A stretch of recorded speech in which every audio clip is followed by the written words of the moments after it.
ওই দিন যে পাগ্যটা ভেঙে গেছে দেখেন, আমি কিন্তু একটু অল্প করে উড়াই গেছি। কুকুর বিলাইয়ের জন্য কিন্তু রান্না করা যায় না, এই জন্য চারপাশে একটু একটু বেড়া দিয়ে লুচি। পাগ্য যেমনই হোক না কেন, মাটির চুলায় রান্না করা কিন্তু স্বাদই আলাদা, রান্না মজাই আলাদা। আর এদিকে দেখেন আমি কিন্তু চুলা টুলা সব লেপে নিচ্ছি, এখন রান্না করব।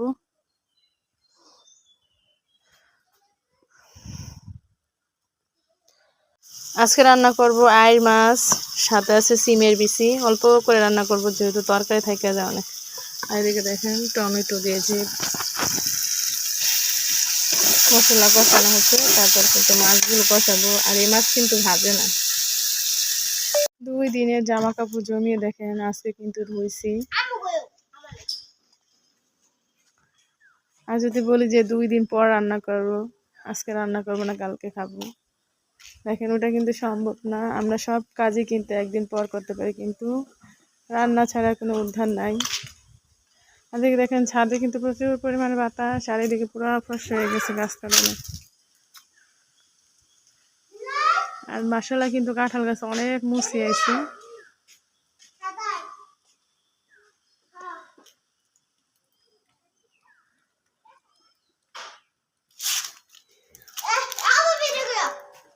আর আমি কাপড় রোদে তাইলে আমার ছেলে তো আসবেই, সে কিন্তু সব কাজে আমাকে সাহায্য করে।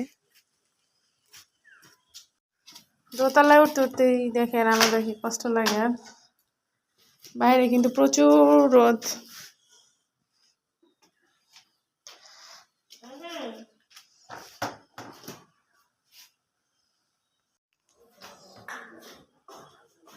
দুপুর আজকে রান্না করব লাউ শাক ভাজি।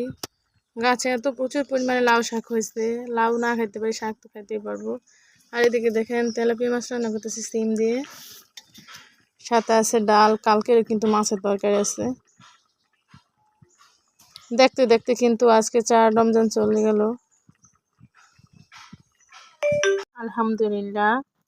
আজকে কিন্তু 4র্থ রমজান, দেখতে দেখতে কিন্তু 4 রমজান চলে গেল। আজকে কিন্তু তো দেখেন সবকিছু আমি রেডি করে নিয়েছি। আজকে একটু ইফতার বেশি বানাবো, একজনকে দিব, সেটা দেখানো হবে না। আর এদিকে দেখেন অল্প করে ছোলাও নিয়ে নিছি। প্রথমে কিন্তু আমি বেগুনিগুলো ভাজবো।